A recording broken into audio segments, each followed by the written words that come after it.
जय हिंद दोस्तों, कैसे हैं आप सभी। आशा करता हूं बहुत ही अच्छे होंगे। इस वीडियो में हम आपके लिए लेकर आए टॉप जी के जीएस के प्रश्न। ये ऐसे प्रश्न हैं जो बार बार एग्जाम में पूछते हैं। तो किसी भी एग्जाम की तैयारी कर रहे हैं, वीडियो आपके लिए बहुत ही महत्वपूर्ण रहेगा। चलिए वीडियो की शुरुआत करते हैं। और हाँ, वीडियो के अंत में फीडबैक जरूर दीजिएगा। इसमें आपको 20 महत्वपूर्ण क्वेश्चन मिलेंगे। आप लोग बताइए 20 में से आपके कितने क्वेश्चन सही है। सही उत्तर जरूर बताइएगा। चलिए देखते हैं पहला क्वेश्चन क्या पूछा है आपसे। पहला क्वेश्चन जो पूछा है वह पूछा है भारतीय राष्ट्रीय कांग्रेस के प्रथम अधिवेशन के अध्यक्ष कौन थे। आपसे पूछा है कि भारतीय राष्ट्रीय कांग्रेस के प्रथम अधिवेशन के अध्यक्ष कौन थे। बताइए राइट आंसर क्या हो जाएगा। राइट आंसर आप लोग मेरे साथ कमेंट बॉक्स में लिखते चलिए। बताइए इस प्रश्न का राइट आंसर क्या हो जाएगा। राइट आंसर हो जाएगा ऑप्शन सी, व्योमेश चंद्र बनर्जी।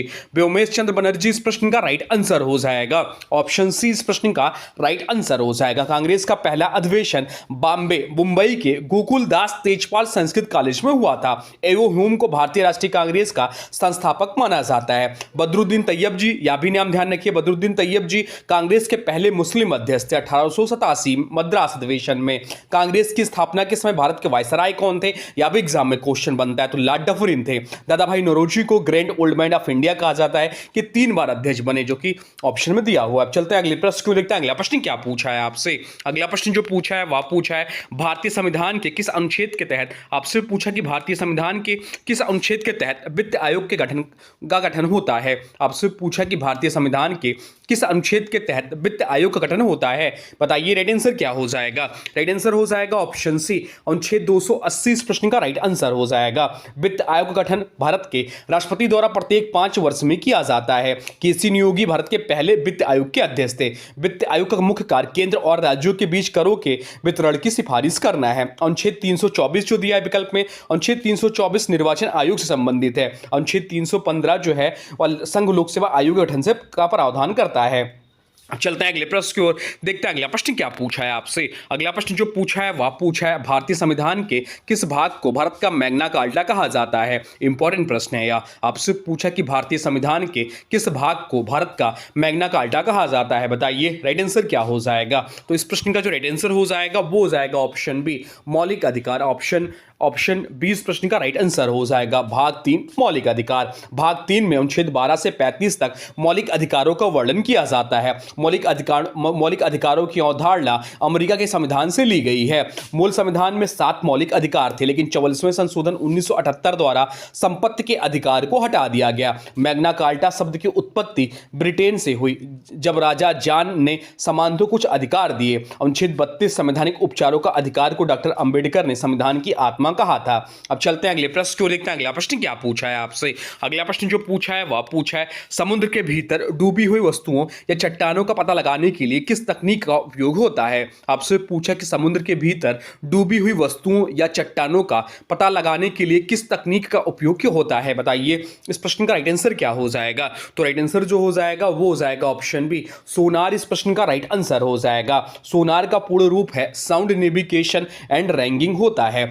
इसमें पराध्वनि तरंगों का उपयोग किया जाता है। समुद्र की गहराई मापने के लिए फैदोमीटर यंत्र का उपयोग होता है। क्या होता है, तो समुद्र की गहराई मापने के लिए फैदोमीटर यंत्र का उपयोग होता है। एग्जाम में पूछा गया प्रश्न है। रडार का उपयोग वायुमंडल में उड़ते वायुयानों की स्थिति जानने के लिए किया जाता है। चमगादड़ भी रात में रास्ता खोजने और शिकार करने के लिए पराध्वनि तरंगों का ही उपयोग करते हैं। अब चलते हैं अगले प्रश्न को देखते हैं। अगला प्रश्न क्या पूछा है आपसे। अगला प्रश्न जो पूछा है वह पूछा है विटामिन डी का वैज्ञानिक या रासायनिक नाम क्या है। आपसे पूछा कि विटामिन डी का वैज्ञानिक या रासायनिक नाम क्या है। बताइए राइट आंसर क्या हो जाएगा। राइट आंसर कमेंट बॉक्स में लिख दीजिए। तो राइट आंसर जो हो जाएगा वो हो जाएगा ऑप्शन सी, कैल्सीफेरॉल इस प्रश्न का राइट आंसर हो जाएगा। विटामिन डी की कमी से बच्चों में रिकेटस और वयस्कों में ऑस्टियोमलेसिया हो जाता है। इसे सनशाइन विटामिन कहते हैं क्योंकि सूर्य के प्रकाश में त्वचा स्वयं इसका निर्माण करती है। विटामिन ए का रासायनिक नाम जो ऑप्शन में दिया रेटिनॉल या विटामिन ए का रासायनिक नाम है। विटामिन ई का रासायनिक नाम टोकोफेरॉल है। विटामिन डी शरीर में कैल्शियम के अवशोषण के लिए अनिवार्य है। इसे कभी कभी हार्मोन की श्रेणी में भी रखा जाता है। अब चलते हैं अगले प्रश्न को देखते हैं। अगला प्रश्न क्या पूछा है आपसे। अगला प्रश्न जो पूछा है वह पूछा है ज्योति तीव्रता को मापने के लिए किस एसआई मात्रा का उपयोग किया जाता है। आपसे पूछा कि ज्योति तीव्रता को मापने मापने के लिए किस एसआई मात्रक का उपयोग किया जाता है? बताइए राइट आंसर क्या हो जाएगा? राइट आंसर हो जाएगा ऑप्शन सी कैंडेला। इस प्रश्न का राइट आंसर हो जाएगा कैंडेला। प्रकाश की तीव्रता मापने की 7 मूलभूत इकाइयों में से एक है। मोल पदार्थ की मात्रा का मात्रक है। केल्विन की बात हो तो केल्विन जो है तापमान का एसआई मात्रक है। विद्युत धारा को मापने के लिए एम्पियर का उपयोग किया जाता है। समय का एसआई मात्रक सेकंड और द्रव्यमान का किलोग्राम है। अब चलते हैं अगले प्रश्न की ओर, देखते हैं अगला प्रश्न क्या पूछा है आपसे। अगला प्रश्न जो पूछा है वह पूछा ऑस्ट्रेलिया महाद्वीप की आधिकारिक राजधानी निम्नलिखित में से कौन सी है? आपसे पूछा कि ऑस्ट्रेलिया महाद्वीप की आधिकारिक राजधानी निम्नलिखित में से कौन सी है? बताइए राइट आंसर क्या हो जाएगा? राइट आंसर कमेंट बॉक्स में लिख दीजिए। बताइए इसका राइट आंसर क्या हो जाएगा? तो राइट आंसर जो हो जाएगा वो हो जाएगा ऑप्शन बी कैनबरा। इस प्रश्न का राइट आंसर हो जाएगा। ऑस्ट्रेलिया को प्यासी भूमि का देश और कंगारू का देश भी कहा जाता है। एग्जाम में क्वेश्चन पूछता है। ऑस्ट्रेलिया जो है विश्व का सबसे छोटा महाद्वीप है। ग्रेट बैरियर रीफ यानी कि विश्व की सबसे बड़ी मूंगा चट्टान ऑस्ट्रेलिया के उत्तरी पूर्वी तट पर है। सिडनी यहां का सबसे बड़ा शहर है, लेकिन प्रशासनिक राजधानी कैनबरा है। अब चलते हैं अगले प्रश्न की ओर, देखते हैं अगला प्रश्न क्या पूछा है आपसे। अगला प्रश्न जो पूछा है वह पूछा है बक्सर का युद्ध किस वर्ष ऐतिहासिक रूप से लड़ा गया था? आपसे पूछा कि बक्सर का युद्ध किस वर्ष ऐतिहासिक रूप से लड़ा गया था? बताइए राइट आंसर क्या हो जाएगा? राइट आंसर कमेंट बॉक्स में लिख दीजिए। तो राइट आंसर जो हो जाएगा वो हो जाएगा ऑप्शन सी 1764। इस प्रश्न का राइट आंसर हो जाएगा। यह युद्ध ब्रिटिश सेना हेक्टर मुनरो और 3 शक्तियों मीर कासिम, सुजाउद्दौला व शाह आलम द्वितीय के बीच हुआ था। इस युद्ध के बाद 1765 में इलाहाबाद की संधि हुई, जिससे अंग्रेजों को बंगाल में दीवानी अधिकार मिले। प्लासी का युद्ध 1757 में हुआ था, जिसने बंगाल में अंग्रेजों की नींव रखी। पानीपत का तीसरा युद्ध 1761 में मराठा और अहमद शाह अब्दाली के बीच हुआ था। बक्सर वर्तमान में बिहार राज्य का एक जिला है। अब चलते हैं अगले प्रश्न को, देखते हैं अगला प्रश्न क्या पूछा है आपसे। अगला प्रश्न जो पूछा है वह पूछा है विश्व योग दिवस पूरी दुनिया में कब मनाया जाता है? आपसे पूछा कि विश्व योग दिवस पूरी दुनिया में कब मनाया जाता है? बताइए राइट आंसर क्या हो जाएगा? राइट आंसर कमेंट बॉक्स में लिख दीजिए। तो राइट आंसर जो हो जाएगा वो हो जाएगा ऑप्शन सी 21 जून। इस प्रश्न का राइट आंसर हो जाएगा। योग दिवस की शुरुआत भारत की पहल पर संयुक्त राष्ट्र द्वारा 2015 में की गई थी। 21 जून उत्तरी गोलार्ध का सबसे लंबा दिन होता है। 5 जून को विश्व पर्यावरण दिवस मनाया जाता है। 22 अप्रैल को विश्व पृथ्वी दिवस और 11 जुलाई को विश्व जनसंख्या दिवस मनाया जाता है। अब चलते हैं अगले प्रश्न को, देखते हैं अगला प्रश्न क्या पूछा है आपसे। अगला प्रश्न जो पूछा है वह पूछा है विद्युत प्रतिरोध का मात्रक क्या होता है? आपसे पूछा है कि विद्युत प्रतिरोध का मात्रक क्या होता है? बताइए राइट आंसर क्या हो जाएगा? राइट आंसर कमेंट बॉक्स में लिख दीजिए। तो राइट आंसर जो हो जाएगा वो हो जाएगा ऑप्शन सी ओम। इस प्रश्न का राइट आंसर हो जाएगा। प्रतिरोध का नियम जार साइमन ओम ने दिया था। बी बराबर आई आर। कार्य और ऊर्जा का मात्रक जूल होता है। कार्य और ऊर्जा का मात्रक जूल होता है।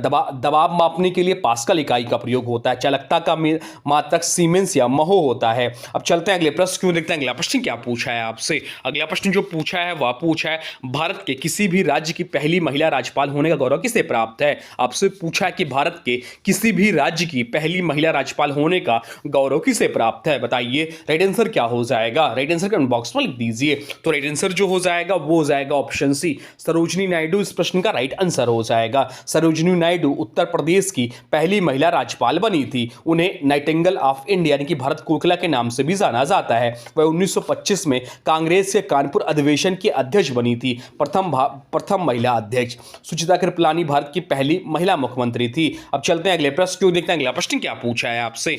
अगला प्रश्न जो पूछा है वह पूछा है दक्षिण भारत की सर्वोच्च पर्वत चोटी कौन सी है? आपसे पूछा है कि दक्षिण भारत की सर्वोच्च पर्वत चोटी कौन सी है? बताइए राइट आंसर क्या हो जाएगा? राइट आंसर कमेंट बॉक्स में लिख दीजिए। तो राइट आंसर जो हो जाएगा वो हो जाएगा ऑप्शन सी अनामुडी। इस प्रश्न का राइट आंसर हो जाएगा ऑप्शन सी। इस प्रश्न का राइट आंसर हो जाएगा। अनामुडी चोटी केरल के इडुक्की जिले में स्थित है। इसकी ऊंचाई 2695 मीटर है। यह पश्चिमी घाट सह्याद्री पर्वतमाला का हिस्सा है। दोदाबेटा नीलगिरी पर्वत की सबसे ऊंची चोटी है। महेंद्रगिरी पूर्वी घाट की एक महत्वपूर्ण चोटी है। अब चलते हैं अगले प्रश्न को, देखते हैं अगला प्रश्न क्या पूछा है आपसे। अगला प्रश्न जो पूछा है वह पूछा है राष्ट्रपिता महात्मा गांधी ने भारत छोड़ो आंदोलन किस वर्ष शुरू किया था? आपसे पूछा है कि राष्ट्रपिता महात्मा गांधी ने भारत छोड़ो आंदोलन किस वर्ष शुरू किया था? बताइए इसका राइट आंसर क्या हो जाएगा?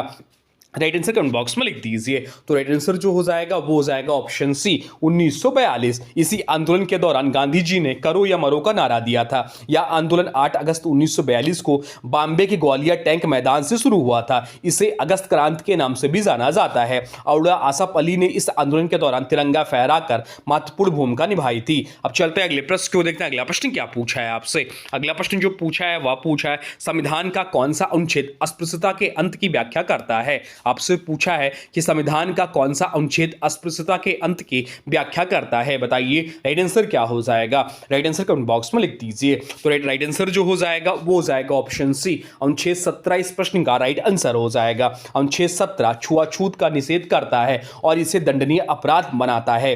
अनुच्छेद 14 कानून के समक्ष समानता की गारंटी देता है। अनुच्छेद 18 सैन्य और शैक्षणिक विशिष्टता का छोड़कर अन्य उपाधियों का अंत करता है। अनुच्छेद 15 धर्म जात लिंग आदि के आधार पर भेदभाव को रोकता है।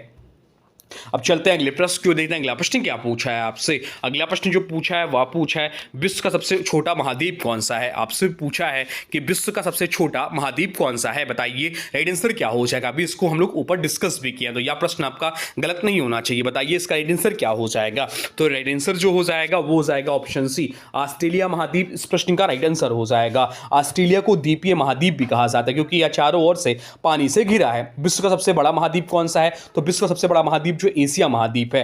अंटार्कटिका को सफेद महाद्वीप या विज्ञान के लिए समर्पित महाद्वीप कहा जाता है। अफ्रीका को अंध महाद्वीप यानी कि डार्क कंटिनेंट के नाम से जाना जाता है। अब चलते हैं अगले प्रश्न क्यों देखते हैं। अगला प्रश्न क्या पूछा है आपसे। अगला प्रश्न जो पूछा है वह पूछा है प्रसिद्ध उपकरण टेलीफोन का आविष्कार किसने किया था। आपसे पूछा कि प्रसिद्ध उपकरण टेलीफोन का आविष्कार किसने किया था। बताइए राइट आंसर क्या हो जाएगा। राइट आंसर हो जाएगा option B Alexander Graham Bell ने। ऑप्शन बी इस प्रश्न का राइट आंसर हो जाएगा। ग्राहम बेल ने 1876 में टेलीफोन का आविष्कार कर संचार के क्षेत्र में क्रांति ला दी। मार्कोनी को रेडियो के आविष्कारक का श्रेय दिया जाता है। जेम्स वाट ने आधुनिक भाप के इंजन में सुधार किया था। एडिसन ने क्रोमोफोन और बिजली के बल्ब का आविष्कार किया था। अब चलते हैं अगले प्रश्न क्यों देखते हैं। अगला प्रश्न क्या पूछा है आपसे। अगला प्रश्न जो पूछा है वह पूछा 1857 का महान विद्रोह औपचारिक रूप से कहां से शुरू हुआ था। आपसे पूछा है कि 1857 का महान विद्रोह औपचारिक रूप से कहां से शुरू हुआ था। बताइए राइट आंसर क्या हो जाएगा। राइट आंसर कमेंट बॉक्स में लिख दीजिए।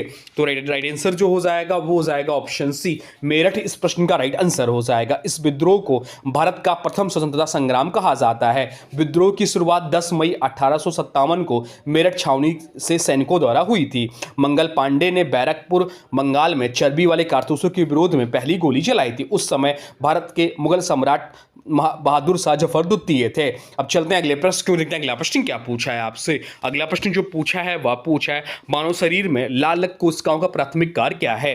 आपसे पूछा है कि मानव शरीर में लाल रक्त कोशिकाओं का प्राथमिक कार्य क्या है। बताइए राइट आंसर क्या हो जाएगा। राइट आंसर कमेंट बॉक्स में लिख दीजिए।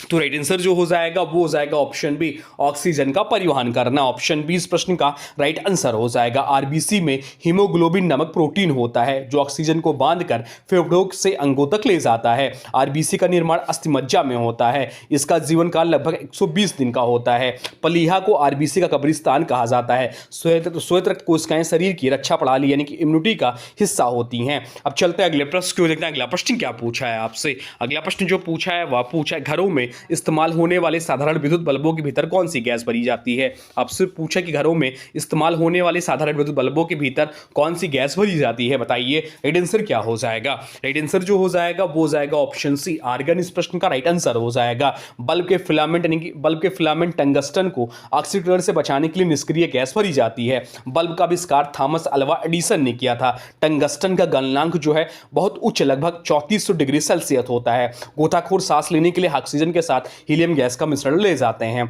अब चलते हैं अगले प्रश्न क्यों जो कि आज का अंतिम प्रश्न है। आपसे पूछा है वह पूछा एक स्वस्थ मानव के रक्त का पीएच मान कितना होता है। आपसे पूछा है कि एक स्वस्थ मानव के रक्त का पीएच मान कितना होता है। बताइए राइट आंसर क्या हो जाएगा। राइट आंसर हो जाएगा ऑप्शन सी 7.4 होता है। ऑप्शन सी इस प्रश्न का राइट आंसर हो जाएगा। मानव रक्त की प्रकृति हल्की क्षारीय होती है। पीएच स्केल की खोज सॉरेसन ने की थी। 7 से कम पीएच अम्लीय और 7 से अधिक पीएच क्षारीय होता है। नींबू के रस का पीएच लगभग 2.2 और शुद्ध जल का पीएच होता है 7 होता है। तो अभी ध्यान रखना है। तो ये थे आपके टॉप 20 जीके जीएस के प्रश्न। टॉप 20 या कहें एक्स्ट्रा फैक्ट्स हम लोग बहुत सारे क्वेश्चंस कवर करते हैं, लगभग 50 से अधिक क्वेश्चन कवर करते हैं, ये हम लोग की विशेषता है। तो अब आज की वीडियो से प्रश्न है, इसका राइट आंसर आप लोग को कमेंट बॉक्स में बताना है। आज की वीडियो से प्रश्न है, विश्व योग दिवस पूरी दुनिया में कब मनाया जाता है? आपसे पूछा है कि विश्व योग दिवस पूरी दुनिया में कब मनाया जाता है। इसका जो भी राइट आंसर होगा कमेंट बॉक्स में जरूर बताइएगा। और हाँ, देखिए अभी तक अपनी वीडियो को लाइक नहीं किया है, मैंने वीडियो के बीच में